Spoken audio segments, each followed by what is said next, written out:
Night of the Living podcast is always ad-free for patrons at patreon.com/NOTLP.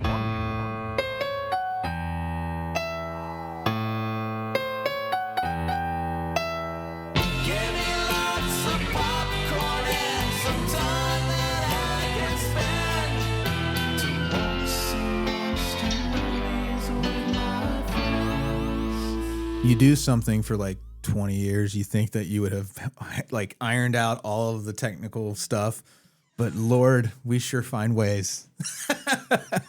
But we've got it mostly working now. We just can't see Andy's beautiful face, but we hear him. Hi, Andy. Hi. It's better that you can't see me right now. I fell into a vat of acid. Vat of acid. And I'm all bandaged up. You still mad at Batman about that? Yeah, I don't want you to see me like this. Ironically, hi, Amy. Hi. Ironically, next week, our listener pick, it's Matt's pick, and he picked Batman 89. So we'll be talking about that. Oh. Isn't that funny? Oh, maybe that's why I made that joke. It kind of seeped into my subconscious. I believe it. Powerful thing. So we're doing staff picks, and Amy, this is all about you this week with Point Break. Point Break, baby. Yeah. Lawyers don't surf. Was it like a quick pick for you, or you like easy Point Break? It's been on my list of potentials for years now. I'm excited to talk about it. This movie's a good time. Mm-hmm. It's I remember it being silly. It was a little sillier than I it remembered. is very silly. Yeah. Yep. So, but it's something that seems serious when you're young, when you're watching it. Yeah, when you think it's just all badass all the time. Whoa. Yeah. But now I don't think I don't think I've seen this all the way through. So, really? I mean, like I said, like it's one of those movies that was on cable all the time. Right. And, you don't really plan to watch movies on cable when you're young because they just show whenever. So you just catch snippets of movies a lot of times. Do you remember what it was that made you stop changing the channel for Point Break when you saw it, Andy, on cable? I mean, I would watch for the action sequences, and then, when that was over, you switch away because all the adult stuff is kind of boring to a kid. That's true funny. enough. Oh, yeah. Often imitated. We'll get into it, though. Yeah, we definitely will. Patreon, thank you guys so much for your continued support. It means the world to us. Again, we have that awesome new merch that Dave Scarecrow Oven designed for us. And thank you so much, Scarecrow Oven. We love you, and we love what you've done, and we love our patrons, and we're happy to give you some cool stuff to thank you for supporting the show. So if you're like, what's the Patreon? Patreon's just how we pay the bills, but we give you a lot back. We give you ad-free versions of this, Zoned Out. No ads on either of those there. Also, we give you Origins, where we release our old original content with new commentary, and Topicana, where we discuss all kinds of stuff. Whatever Amy wants to ask us. Whatever topics I find are wild. So you get a lot there. But here you get the main attraction and this wonderful bit of banner about how fucking cold it is outside. Really cold outside, guys. It's winter. So, obvi, but still. I am really thankful for the people who have the wherewithal to go out and protest and show up to things during this. Mm-hmm. That's hardcore, man. Yeah. Hats off. Especially in Minnesota. I mean, that's not what's keeping us from protesting. We're just lazy. Just lazy. Yeah. There's that too. Yeah. We're supportive. I mean, we're athletic supporters. Yeah. It's not like we were out in the streets in the spring and summer either. No. I just think the people who are out now deserve extra recognition. Yes. We're real. keyboard warriors. I'm not even that, really. I like to talk to people. Podcast warriors. I like to talk to people, and I am straight with people. I don't fuck around with niceties if someone's saying the wrong thing. Okay, good for you. I don't think you do either. No. Yeah. I think on Topicana, we might have wished death on some people. Yeah. That's I mean, that's not a nice thing or anything, but we saved that for the patrons. All the vitriol. Yeah. Oh, but not me. I suffer fools. Andy suffers fools. Yeah. It's my anxiety and my forced politeness that makes me put up with people. Yeah. You people pleaser, you. Terrible. You know what else is terrible? Andy's about to be another year older. Yeah, Here real in a couple soon. days. 2 days. Happy early birthday, Yeah. Andy. I'm real close to 50 now. Yeah, you are. You're on that downward slope. And you're picking up speed. Every like 10-year chunk, Andy's like, just kill me when I get to blank age. Oh, I already said we're like more than halfway through our lives at this point, aren't we? Most likely. Most likely, yes. That's So, really depressing.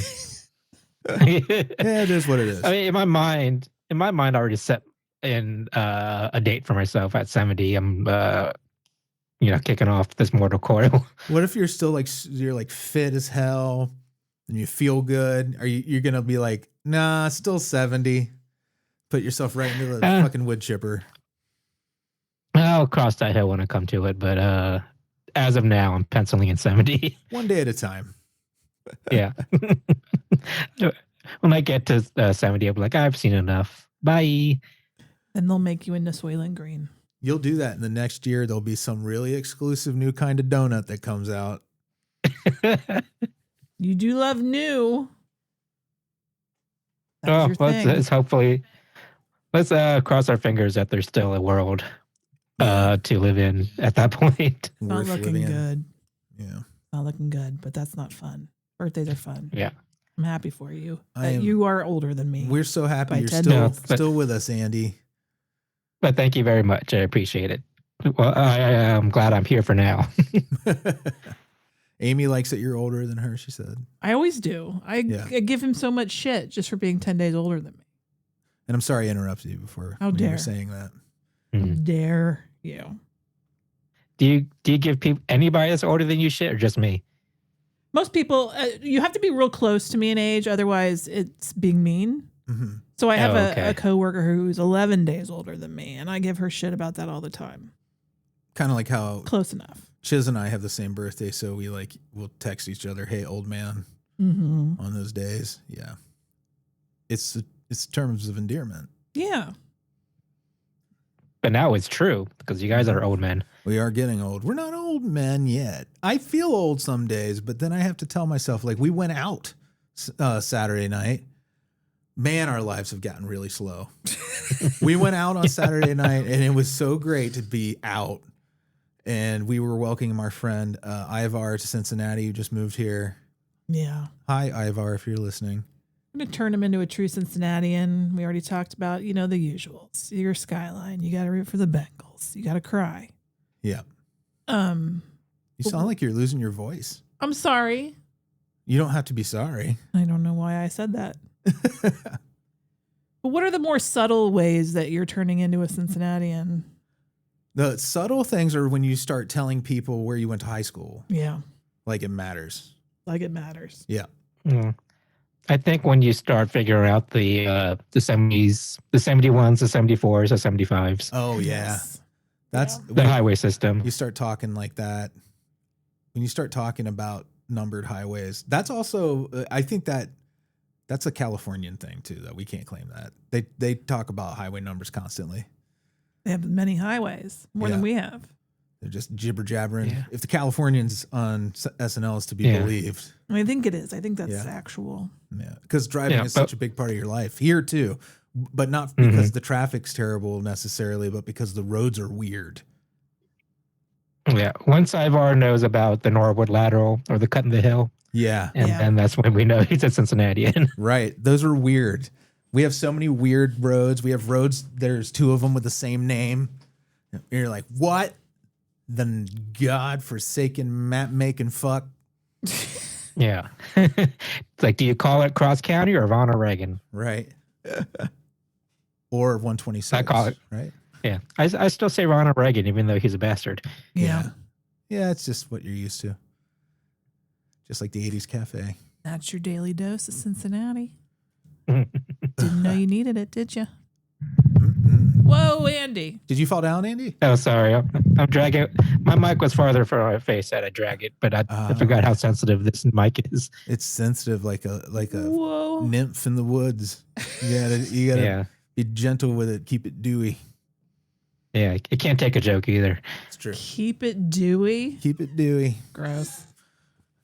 All right. Are we ready to move on? I am. Are you ready? Turn the lights. It's the main attraction.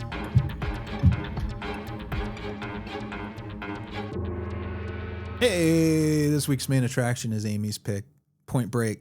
Came out. I found this super interesting. I mean, you guys you might have already known all this, but it came out like a couple of 2-3 weeks after Terminator 2. Oh, okay. The same year that Catherine Bigelow and James Cameron got divorced. But they both he worked on this movie. He was a producer. Yeah, and for all I know, I think she may have even helped with the screenplay to Terminator 2 as well, maybe. I don't know if she's credited, I can't remember. But they both worked on this together a little bit. Apparently her and James Cameron rewrote the script, but they didn't get credit for it. Kind of interesting. The guy who came up with the idea was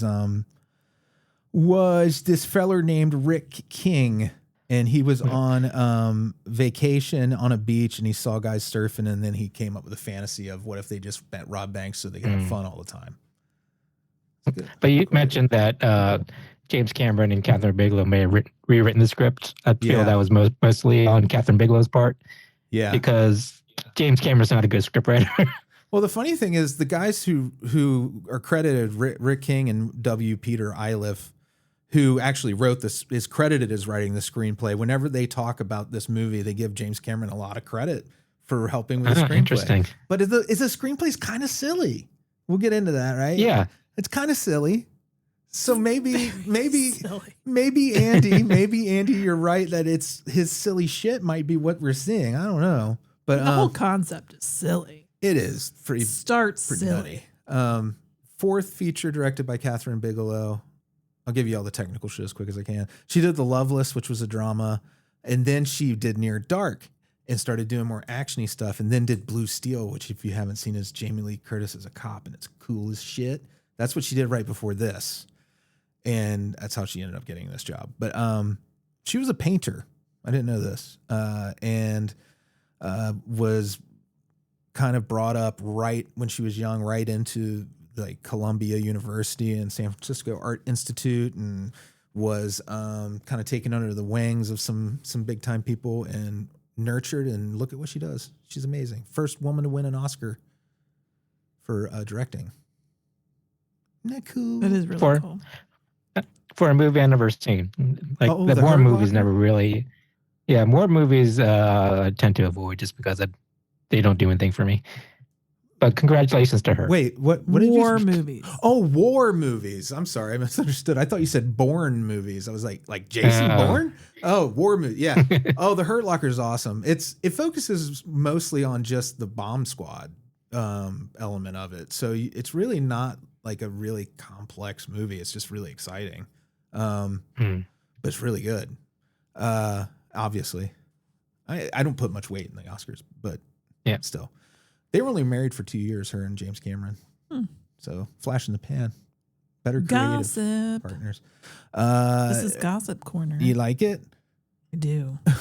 By the way, I meant to mention too, the other guy, the Iliff guy who was one of the writers, wrote Patriot Games with Harrison Ford, the Tom Clancy adaptation. Never seen that. If you'll like it, you like this movie. It's more of that action and high procedural type government procedural stuff.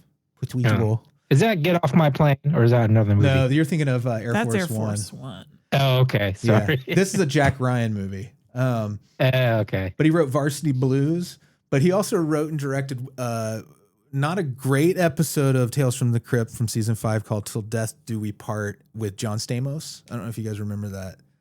I don't. But now I want to watch it again to see if I see any tells from this. If I can pick up on what its style really is. Because Varsity Blues is pretty different from this movie. And Patriot Games is way different from Varsity Blues too. So he's kind of seems like a gun for hire screenwriter to me. Music by Mark Isham. Massively famous composer. You look him up. Set mostly in LA at its beaches. A skydiving airfield in Bells Beach in Australia.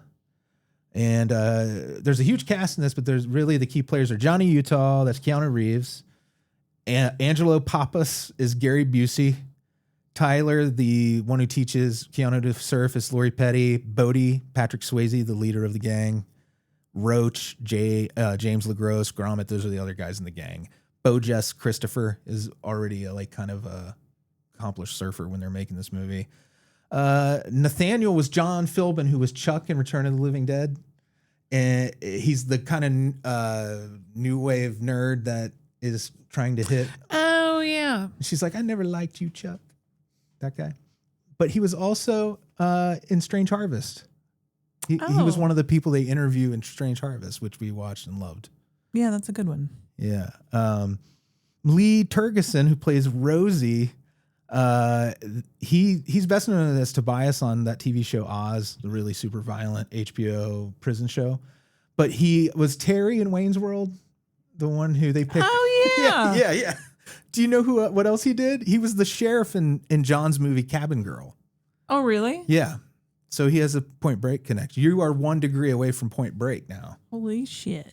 And then FBI Director Ben Harper's John C. McGinley doing the role he does in everything. Yep. So he's beautifully. The same. And guest stars Anthony Kiedis and Tom Sizemore, among many others. Yeah. Amy, do you want to just get into it? Well. Let's get into the meat and potatoes. Well. Picked it because it's cool. It's a cool movie. You got to admit. But it is also, as we have already said, deeply silly. Mm-hmm. I don't think I recognized how silly it was till this watch because I haven't seen this movie in a long time. But like I said, it's been on my potentials list for years, and I figured why not break out Point Break. I mean, it's pretty. Keanu Reeves as an FBI agent, that's pretty silly. And his name, Johnny Utah. I mean, come on. That's silly. Come on. Yeah. Like Keanu Reeves. Do people have the... I mean, that's his actual name. It's not some made up name, his code name. He said, like, they recognize him as a football player. Yeah. It's like, hey, it's Johnny Utah. You went to the national championship. It's an odd name. I was like, yeah. Are there people with last name Utah? Well, I think they said it was like a blend of Johnny Unitas and Joe Montana. Oh, okay. Oh, okay. But so that's Montana his real name, is though. a state name. Yeah, so state Utah. name. Utah, because it reminds you of Unitas. They want you to think of champion quarterbacks when you think of Johnny Utah. He's like Flash Gordon, where he has this one life, and then he has this very different life later. Yeah. And another question, would they hire somebody so famous to be an undercover FBI agent? It's a great question. I was asking myself that quite a bit. That is a really good question. I didn't even think about it. But they would only think of him as a football player. So it might even be better because, like, why would you think that the guy you watch playing college football is now investigating you? You'd be more likely to think he just got into surfing instead. I mean, still, I get that what you're saying, but somebody very high profile needs to maintain their anonymity at certain points. Oh, well, yeah, definitely. If he was like... he could be an office guy. Yeah. In the FBI. Yeah, it's like extra unnecessary risk. But really, the problem would be finding out he's an FBI agent, not finding out he's Johnny Utah. Mm. He's not flaunting that he's in the FBI, although he is a little reckless with his CB radio. He is. He did leave it out where they could see it. Yeah. Do we need to synopsize? Or does everybody know this movie? Well, you could be like Andy and have just completed the movie for the first time. Everybody knows what it's about. I mean, it's 30 years old, and it's famous for our generation at least. Yeah. But for it's not like Terminator 2 levels of being known, Right. You know what, though? After watching it this time, I was like, this feels more like the 60s biker and beach movies than it. When I saw it as a kid, it was totally new. I hadn't seen anything like it. So you're like, oh, wow, this is fucking amazing. But now you watch it after watching thousands of Tubi movies where they're 1950s, 60s, and the characters are these edgy but romanticized punks. And then you mix it with something else. And this one, they're like, we're going to mix the surfing with bank robbing. But it could have been anything. It's kind of like Easy Rider in a lot of ways. I mean, the plot is pretty simple. It's Keanu Reeves is infiltrating a group of surfers that rob banks. Yep. There you go. That's it. And he he doesn't know who the real baddies are, and he just happens to fall back asswards into them because he happens to recruit as a teacher the ex-girlfriend of the leader of the gang unknowingly. Lori Petty. Just so he can pass himself off as a legitimate surfer. Yeah. She's been to Horror Hound. That's yeah. right. She's a good time. She's tiny little thing. She's little. Adorable. Yeah. Really good to her fans. I saw her interacting with a lot of people, and she seemed like a real lovable gal. A good time. We saw her at the bar at the hotel. Absolutely. I remember that vividly, Andy. Do you think? I was blown away.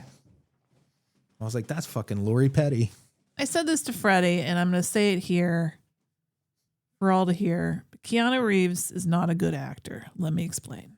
You don't have to. We know. Yeah. No, he's a limited actor. There's Very a difference, limited. I think. That's true. That's what I should have said. He's a limited actor because he's only good at comedy. You know about Point Break Live, Amy? No. It's so recognized that his performance is so goofy in this that there is, like, I don't know if they're an improv troupe or not. They sound like one, but they would do this show and they'd have a member of the audience. It's not really improv if you're doing the script of the movie, but they are performing the script of the movie where all the people in the troupe have memorized their lines or have at least some idea of what they're doing. And they get an audience member to play Johnny Utah, and he reads all of his lines from cue cards. So, like, I'm like, that's a funny. I'm gonna have to find that on YouTube. I don't know if they ever made videos of them, but the cast of the movie has turned up periodically at different events they've done. Has Keanu showed up? Gary Busey did. Oh, Busey. Yeah, and Lori Petty has been to several. I don't know if Keanu's ever shown up. He's like the butt of the joke. I wonder whether that would be awkward or if it would be cool. I don't know. Yeah. He's a nice I do guy. appreciate that he tries to do things outside of his range, even though he's not necessarily successful at them. Case in point, Dracula. Yeah. That's more on the director and the casting director that they considered him in the first place. To play an Englishman. Him. Yeah. Budapest. I mean, he doesn't do accents. Is the thing. I don't know if he was trying to do an accent even in Dracula. Was he trying to do an accent at any point? No. I don't know. I mean, I think he was, but we can't. Who knows? It's impossible to tell. They might have tried and realized it wasn't going to happen. It's so funny that, like, yet as Ted Bill. He's Bill, right? No, he's Ted. What's wrong with me today? I couldn't. You can pick it up for me? Do it. Anyways, he's great in Bill and Ted. That's what I'm saying. He's amazing at comedic roles. Yeah. Or one where he's largely silent. If you John like Wick. Hearing him, oh yeah, I love those John Wick movies. When you hear him speak in this, it's almost always a little funny. Yeah. And it's the same in Johnny Mnemonic, and I want to revisit that movie now after watching this, but this also has really great shit surrounding that. Whereas I remember Johnny Mnemonic not so much. Yeah. Well, the way he speaks fits the location, at least, because he sounds like a surfer dude. He does, but he's supposed to be from Ohio. Ohio. Yeah. Columbus, Ohio. Maybe he adapts to where he's at. And when he moved to California, he picked up the accent. I do know several guys who grew up in Ohio that do sound like surfers for some reason. Guys I went to school with, and they just naturally, that's just kind of how their patter came out eventually, I guess. Weird. Yeah. Very weird. Not like Spicoli level, but like the mild, I think it's kind of like it infiltrated like a stoner culture a little bit. That way of speech, the surfer speech. Oh yeah. Yeah. Definitely. Yeah. I thought it was adorable that they bond over football, that Bodie like recognized him as being Johnny Utah and having won some college football thing. I don't remember what he said. I think he said the Rose Bowl. Could have been the Rose Bowl. And they start talking about that. That was an adorable little like man bonding moment, I thought. Yeah, it's this movie's an answer to the male loneliness epidemic because it shows that men can bond over football and surfing and bank robbery. Yeah, because Johnny Utah, that was his whole big plan. Yeah. Was just to show up with a surfboard. And then I mean, it worked. It worked. But that was his whole big plan. I'm just going to show up with a surfboard to the beach and see what happens. And it fucking worked. Yeah. Well, if you think that your bank robbers are surfers, that's really what you got to do. But you think you're just going to stumble right into what you need? No. Like, well, he didn't know where he was. They did the legwork. Yeah. By snatching people's hair and matching it up with that hair sample they found. That's true. Which was a big leap of logic to me. Which I don't know if the science is real cool on that, but that's okay. And, well, we got to say that Gary Busey's his partner. He's the one that came up with the theory that it's surfers that are doing these string of bank robberies, because one of the pieces of evidence he has is that when the bank robbers flashed the cameras at one of the banks they hit, and he said, "Look at this tan line." It means he goes outside a lot. Yeah. Mooned the camera. Like, so one of Gary Busey's pieces of evidence that the robber has a very defined tan line. It means he goes out a lot. Also, it's just hanging in the background of the frame on a pause piece of video evidence that there's the ass crack, and you're going to see it through the whole scene between the two of them. You can see a little hole. A little bit of hole. I mean, could Keanu Reeves just take pictures of everybody's ass and then try to match it up with the one that was on camera? He it's just a little bit more invasive than stealing people's hair. Well, he just sees one and he's like, "That's the one." He does. He recognizes the guy's ass later. He knows. It's almost like RoboCop. Like he expected to cut to him putting like a wire grid of digital graphic over it, and then he matches it up to a database full of asses. Yeah, dude, surfing later, moons everybody. He's like, "That's the ass." I gotta go. I'm kind of disappointed they didn't have an ass lineup, and they have all these guys walk out and turn around and show their asses, and the witness would like, "That's him right there, number 5. I heard you're looking for Candyman, bitch." But yeah, say it out of your asshole, like, and like Ace Ventura. Ace Ventura, yeah. That's how I imagined it. We're on the same wavelength, Andy. So yeah, Act 1 is getting him acclimated to hanging out with the surfers, but he's pissing off the brass. Johnny Utah is pissing off John C. McGinley. He brings his surfboard to the office. That's just, you don't need to be doing that. That's just an unwieldy distraction for everyone. Why do you bring it into the actual chief's office with him is the question I had. He could have left it at his desk. They cut, I think it's because they cut to the scene. They're like, we've got to see the shot of him holding the surfboard, and it's too weird for him to leave the office and then pick it up. He'll just have it in there with him. Like if I went to see my boss and I went into her office with a fucking surfboard, I would have been let go that day. Well, there's a lot of HR things that his people he worked with could have gone turned him in for. And he straight up punches, Gary Busey straight up punches John C. McGinley at one point. Yeah, he does. But he dies for that later. Yeah. But there's no respect for the chain of command at this office. No. They just do what they want. And it's weird that Gary Busey, the Pappas character, which Gary Busey does not strike me as any kind of Greek, which I think that this character was written as Greek, Angelo Pappas. It would imply. But far off. A swarthier yeah, it's not what you get person. from Gary Busey at all. No. But he is weirdly like doesn't want to share his theory with Johnny Utah in the beginning. Johnny Utah has to fucking pry it out of him, which is weird because it's like he's had this idea and has been kind of, I guess, almost made fun of for having this idea. Right. That surfers could be responsible for all these bank robberies.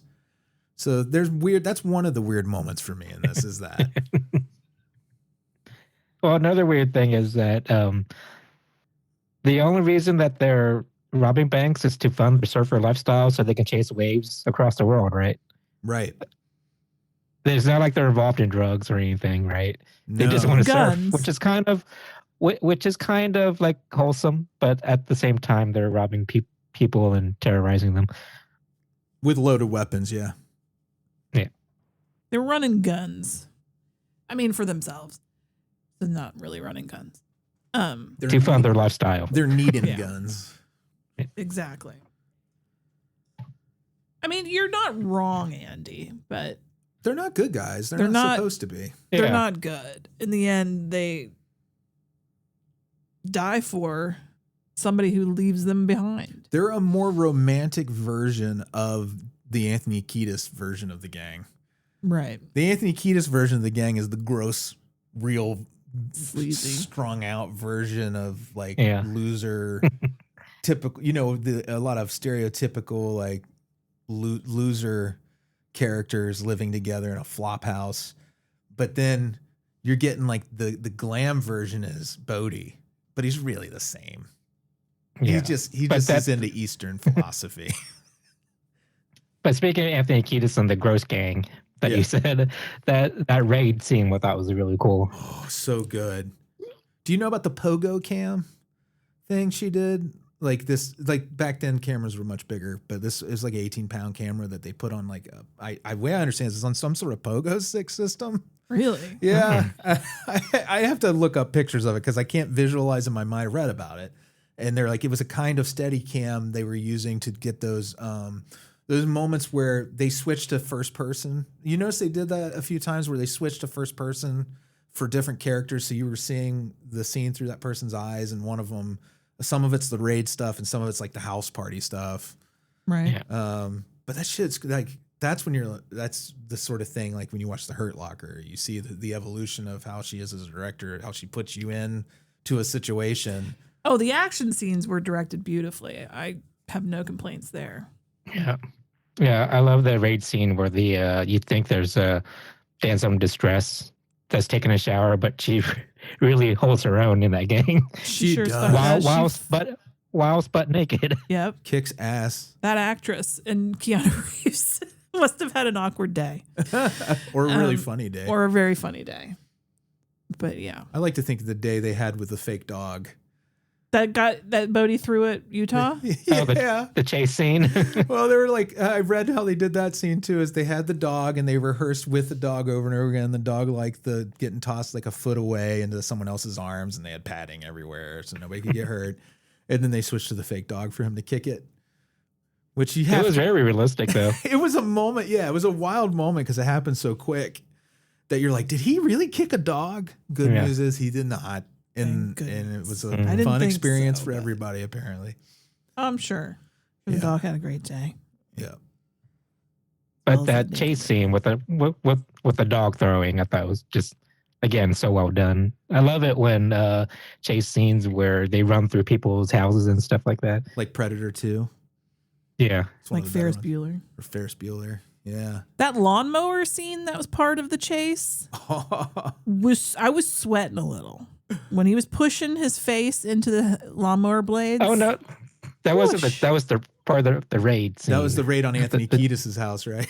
Yeah. Oh, never mind. You're right. That's part of the raid. It doesn't matter. I mean, there's several action sequences in this movie, and all of them have these great moments like that.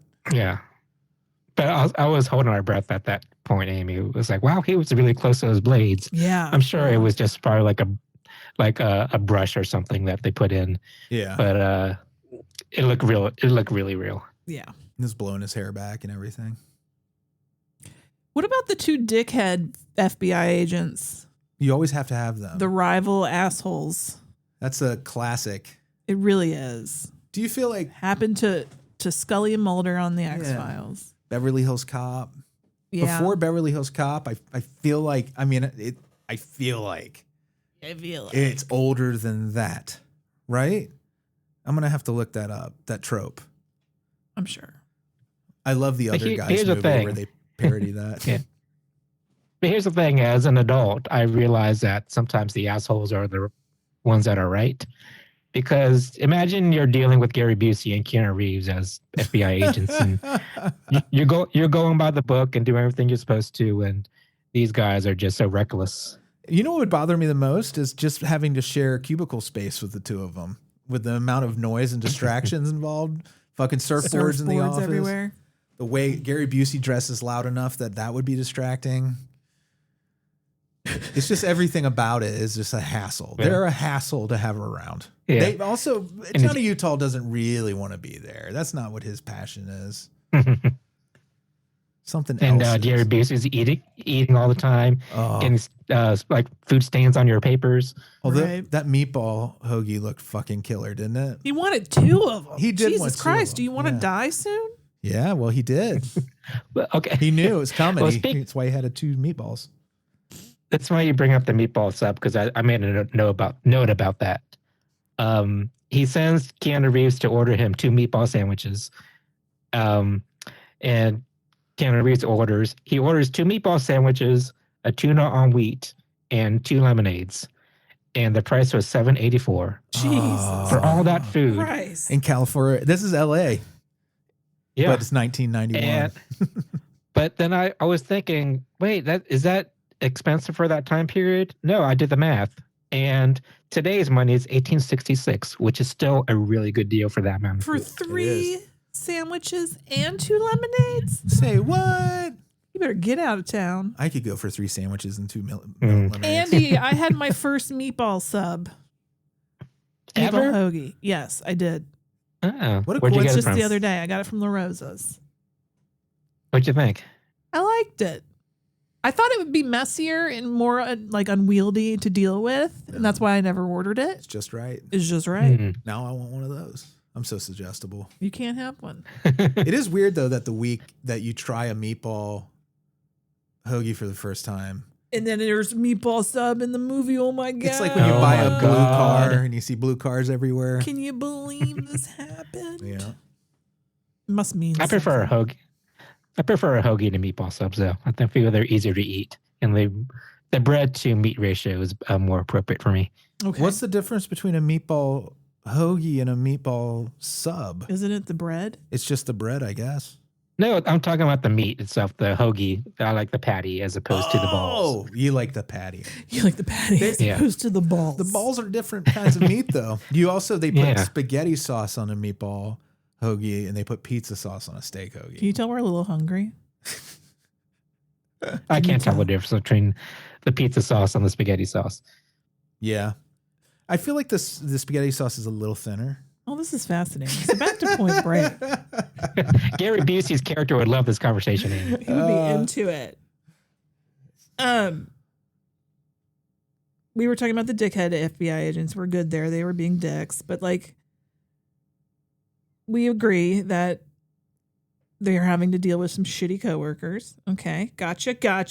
Mm-hmm. Oh, Bodie mentions the 50-year storm. And you're like, better make a note of that because I bet you it's going to come back. And it does at the very end. So that was cool. Comes along to kill Is that a Bodie. real thing, you think? The 50-year storm? I don't think anybody can like pinpoint it that accurately, right? Yeah. Yeah. I think he Bodie has like that weird hippy dippy Zen philosophy where I think he just made that up in his mind. Regardless, when he shows up at the Australian beach, it's like fucking end of the world level waves outside. There's some crazy waves. And he's like, let me do this. And you know who lets him?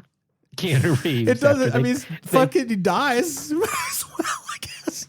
But still, that's again him going. He probably planned it because he threw his badge away at the end anyway. Yeah. So But still, you're wasting a lot of people's time. Well, now people have to go find his remains. That's the sequel. I guess they saved a trial and the due process. Yeah. Well, I hope there aren't any search and rescue people that have to go out there and risk their life to try to find him. When you think about the number of lives that... Why am I being so logical about a movie? Bodhi gets so many people killed in this movie. Yeah, he does. Like 4, right? That I can think of off the top of my head. Close to that. Well, his whole gang. They all eventually get killed, yeah. Except for Rosie. Gary Busey. Gary Busey gets... No, but Rosie eventually, they said Keanu Reeves found his body because he got mixed up with certain things. But that's more of a Rosie issue than a Bodhi issue. And Rosie was the worst of the bunch, really. Like, he was like the guy that you're like, why does Bodhi even hang out with? Rosie wasn't even a surfer. He was just a bad dude that hung out with the surfers. And he's used to kidnap Tyler to manipulate Johnny Utah into having to participate in the last big robbery that the gang... Did they have a name for the gang? I don't even remember. The dead president. Ex-presidents. Yeah, ex-presidents. Yeah. So the ex-presidents, he's there for the last robbery where Bodhi just decides... And it's not even that Bodhi really wants more money from the vault, but they're going to the vault for the first time and breaking their timeline. And fucking Bodhi... They foreshadowed it with the fucking skydiving scene where he's like, we're going to keep going. Don't pull your chute yet. And he's having the pissing contest with Johnny Utah. Yeah. And now he's having the pissing contest again, but he gets people killed because he's spending all this time there thinking they can get into the vault. What an asshole. Okay. Well, go ahead, Andy. I'm sorry. No, go ahead. I'll make my point after because you go ahead. The cop at the bank robbery scene, the cop who just happens to be in the bank that day, who's on the ground, the off-duty guy, the off-duty cop, has the audacity to go to the security guard and be like, "Here's what you're gonna do. Yeah, you're gonna put your life at risk." I mean, he's a security guard. He's not a get dead guard. I just think he just. It's against his will, and he gets everybody killed. Yeah, he does. He gets the security guard killed. He gets himself killed. All because he had to be a hero. I know they're like, well, you good guys with a gun and bad guys with a gun. And if there's more good guys with a gun, then there won't be so many bad guys with a gun. This is a perfect example that was what's wrong with that idea. Exactly. Yeah, that was reckless because in his mind, if things can go perfectly, he's going to shoot these guys and he's going to be the hero, but you can't predict how they're going to react, and they reacted poorly. Exactly. Well, also, you're one guy against 5 guys with loaded guns. What the fuck? What do you think? What superhero movies have you been watching? But victim blaming, I guess. I know. But at the same time, he made it worse. He did make it worse. He kind of deserves it. Yeah. Not dying. But do you think that Bodhi made things a little too difficult for himself by not taking out Keanu Reeves when he had the chance? Yes. But he had some sort of weird honor. It was I don't know. when he took him skydiving, he could have just like Keanu Reeves was suspecting, give him a dummy chute, and that would have been the end of it. But Bodhi's not a murderer. That's the weird thing. Bodhi is an irresponsible prick who gets a bunch of people killed. He's not a murderer. Like if he were a murderer, he would have killed Johnny Utah right then. But the character's kind of naive. He thinks that he's like the guy on the floor with the gun, the off-duty cop who thinks he can take on 5 armed men. Except he's Bodhi who thinks he can survive anything, and everyone who's within his aura is also safe. Anyone under his purview is safe because he's protecting them. But isn't his philosophy out the window already when he has Rosie try to kill Tyler? Well, he doesn't have her try to kill her. He just has her kidnapped. I know by kidnapping, he says like if we don't meet him by this time, he's going to kill her. Right. He thinks that everything, as long as he's not doing it, that it's his hands are clean. I just think he thinks he's going to show up. He doesn't think it's going to happen because he believes there's no doubts. He has no doubts about anything. So to him, she's fine because he's like, I'm going to show up. Same reason he thinks he can dive out of a plane and wait to pull his chute until he's 1,000 feet from the ground. Yeah. The same reason he eventually goes and sails a wave that's so fucking huge it kills him. It's like the whole character's kind of wrapped up in that. Does it kill him? Definitely. Probably. Yeah, for sure. He's dead. We never saw the body. That's what not the rule in movies. Point Break 2. They did write a Point Break 2. Just never got made, which is really weird because this movie made a ton of money. We almost had fucking Matthew Broderick playing that Johnny Utah character. For real? Yeah. Really? Yeah, much different movie. Yeah. Been bizarre. I know at one point he was in the running, so was Johnny Depp. Much different. Charlie Sheen. I can't remember who else. There were some other Bodies in there too, but I can't remember. Patrick Swayze did a great job. He put a lot into this. You could tell. Like he was really like selling it. Well, he was also chewing some scenery, doing a lot of his own stunts and a lot of his own surfing. Was that him skydiving? The skydiving was mostly him. Yeah. Yeah, so take that, Tom Cruise. Yeah. They said he did something like 50 jumps during the making of this. God. But he was doing them secretly too. Yeah. I read that he's like skydiving was a hobby for him before this movie, so like he is very experienced. And the funny thing is the insurance company told him he couldn't skydive during the making of the movie. The movie insurance did. And he was sneaking off to get extra jumps in. He was only allowed to do it when it was part of the stunt, when they could control it. But he was pulling people out off the set to go skydive with him. Crazy. Yep. Yeah, when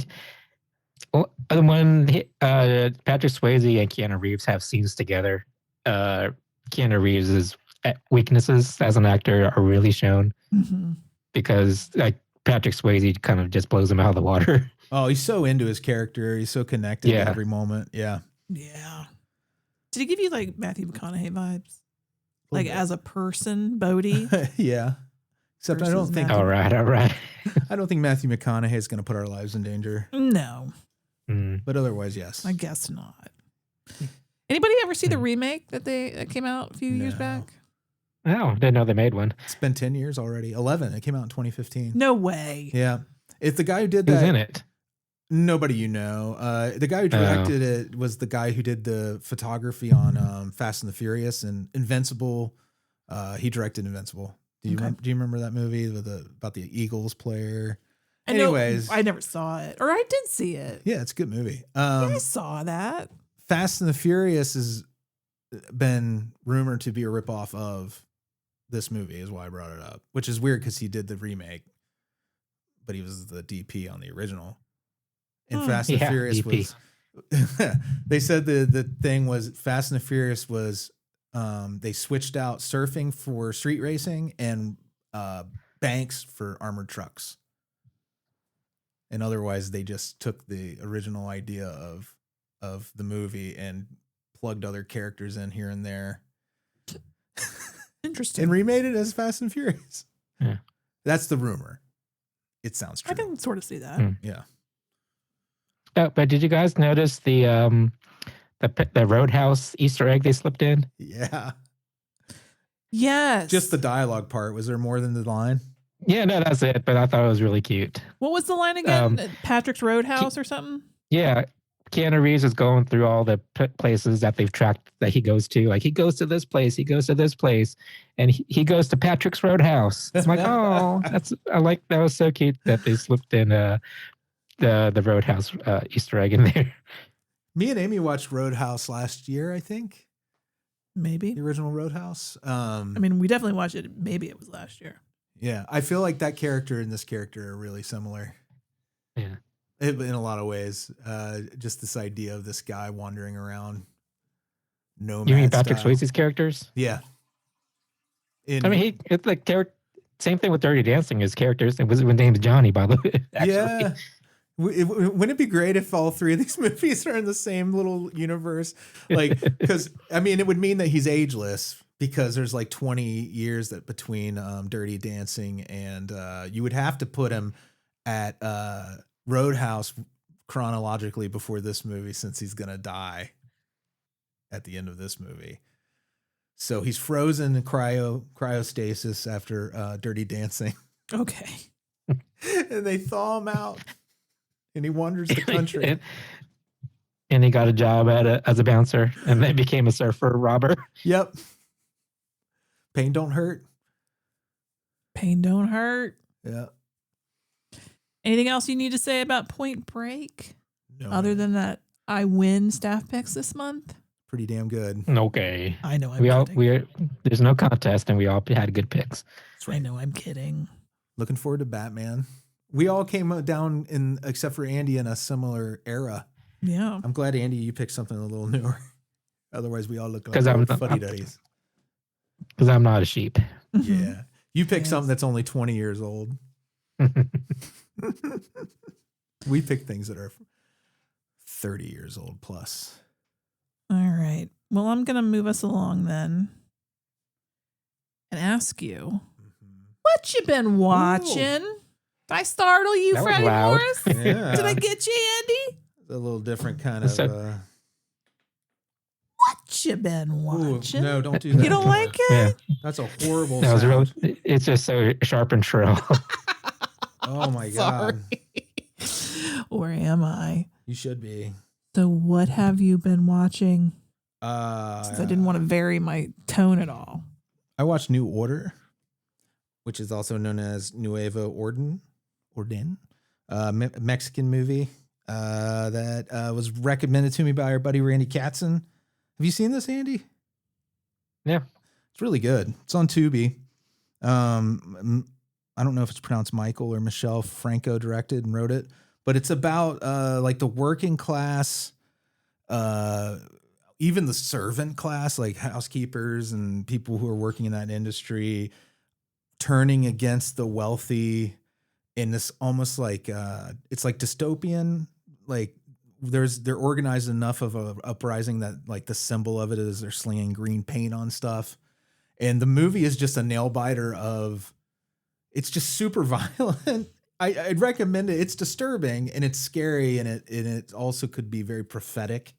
It almost feels like turning the Bolshevik kind of revolution into like a kind of a thriller, like a modern thriller. Big recommend. Only like 90 minutes, lots of action, super dark, but really, really powerful movie. What year was it made? It's last year. It's new. Oh, last year. Okay. Mm-hmm. Well, no, I take that prescient. back. It was made in 2020.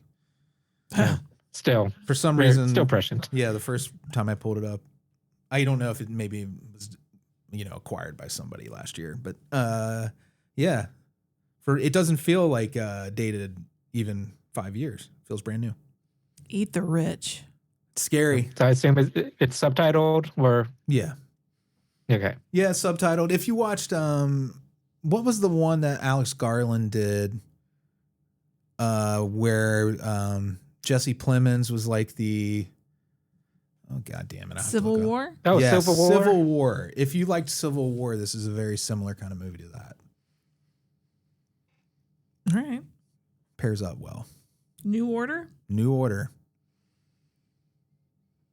Good to know. Thank you very much, Freddie Morris. You're welcome. I'm going to go next. Because I always save Andy for last because he always watches the coolest thing. And Freddie and I are usually stuck in the past. Although, you watched a movie from 2020. I did. And I watched a movie from 2020. It's called The Vast of Night. And it was super cool, and I highly recommend it. Where did I find it on Prime? Mm-hmm. I found it on Prime. I think it was made for Prime. Is that the Alien movie? Yeah. Yeah, I love that movie. It's a good one. It's so sweet. I just happened to have it. The algorithm was like, this is something you might like. I was like, sounds interesting. I watched the trailer and I was like, looks interesting. It's about a small town where things start to show up in the sky, and a switchboard operator and a radio DJ team up to kind of figure out what's going on. They're so good. They have good chemistry, the actors, and they're really, really just magnetic. Yeah. What I really liked is this was a movie that I could... So usually I will criticize a movie and go, it's style over substance. And that's, and I don't like that. And I say throw that at a lot of movies. That piss me off. But this is a movie where I could say that there's more style over than substance to the movie. And it didn't bother me one iota. So I guess it's not always a criticism. When it's good style. That's all right. And the style actually served the story. Unconventional transitions all over, which that could be irritating or seem artsy-fartsy, but it really fits the vibe. These long cuts. I just love long scenes that are, like go on and on and on all in one take. I think that's so cool when that happens. Yeah. You should watch Adolescence then. I don't want to be sad. Mm-hmm. Well. Yeah. But I thought Vast Night had like a Spielberg quality to it. Yeah. Yeah, I can see that. I just loved how they handled the alien story in a grounded way. I thought it was realistic how it happened, how it turned out and everything. It was spooky. It was spooky. It was, it was spooky and it's sad too.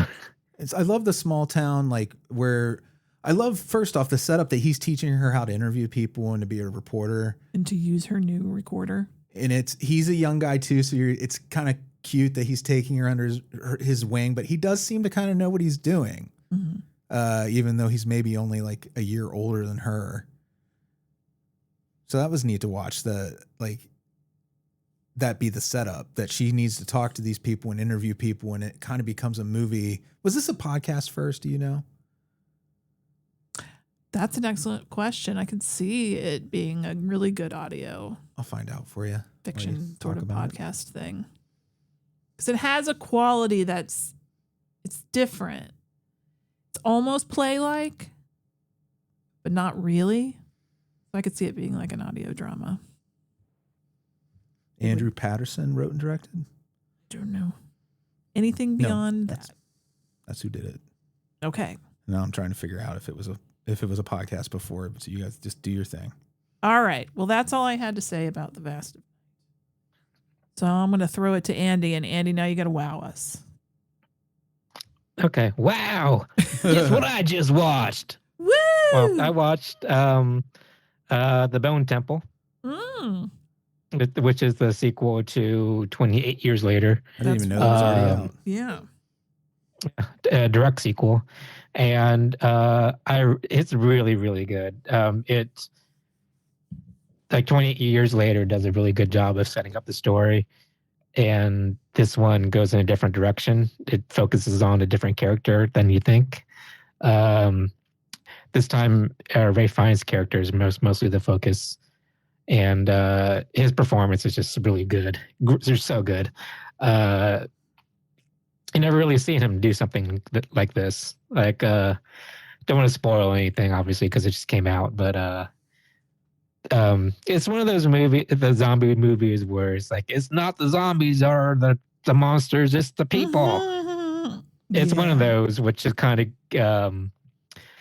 been done, but this one handles it in such a new way that it seems is refreshing. There are some bits of violence that are like really shocking. Away from like the zombie violence and stuff like that, because we're more focused on the humans this time. It was kind of like almost like turn your eyes away type of violence, but it's handled in such a realistic way that it hits a little harder. I know it's like I said, not gonna spoil it, but it's almost like Terrifier levels of over the topness, but handled in such a more serious way, obviously.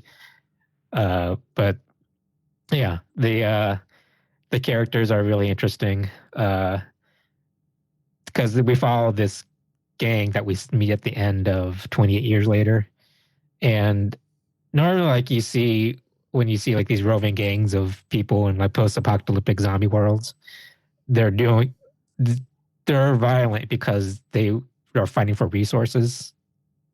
But this group of this gang is doing it because they're crazy and they have bloodlust. So they're not doing it to survive. They're doing it because they want to, which is, more terrifying than because their reasons are so vastly different. So they have the rage virus too? Like, I haven't even seen their last. They're just regular humans. Yeah, they're regular humans. It's led by Jack O'Connell, Remick from Sinners. So he's kind of getting a niche for himself as villain, and he does a really good job in this movie too. Does he sing Irish music in this one? No. But this one takes place in Scotland, I think. But what was I going to say? And just the direction they take. It also focuses on the zombie character too, and we see some things from his point of view, which is something you never really see before. And it's about finding the humanity and the monster behind the virus, and it's just a really well-made movie. I like that a lot. Yeah, it's getting amazing reviews. We got to catch up. Yeah, and it's unfortunate because it's not doing. It's really doing really poorly at the box office, and I guess depending on how this one does, they're going to make the sequel to this one. But it could wrap up how it is, but there are enough open-ended storylines that there definitely could be a sequel.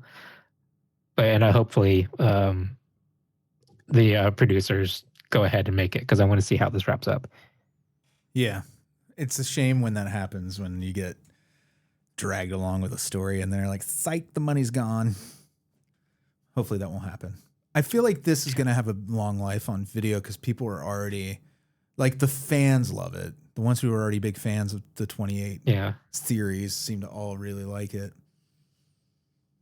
Yeah, I think like a lot of people, some people didn't really like 28 Years Later, and that kind of turned them off. So they're like, well, if I don't like that one, why am I going to see this one? Yeah.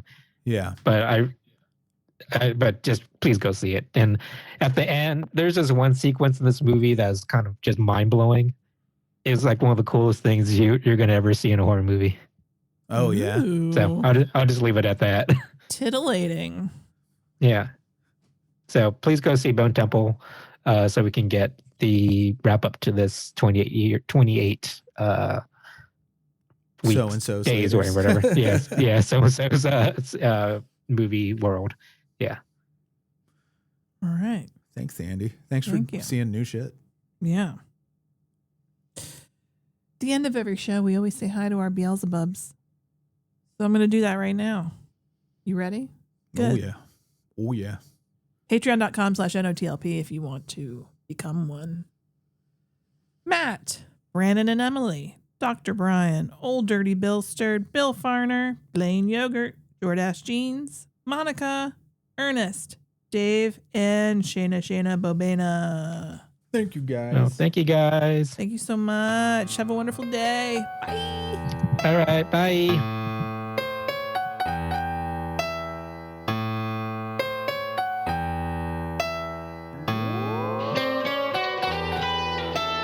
Frankenstein was wondering if he should go to bed when his old buddy Leatherface put on Dawn of the Dead. And Igor made the nachos in a severed human head, and they enjoy the movie with their friends.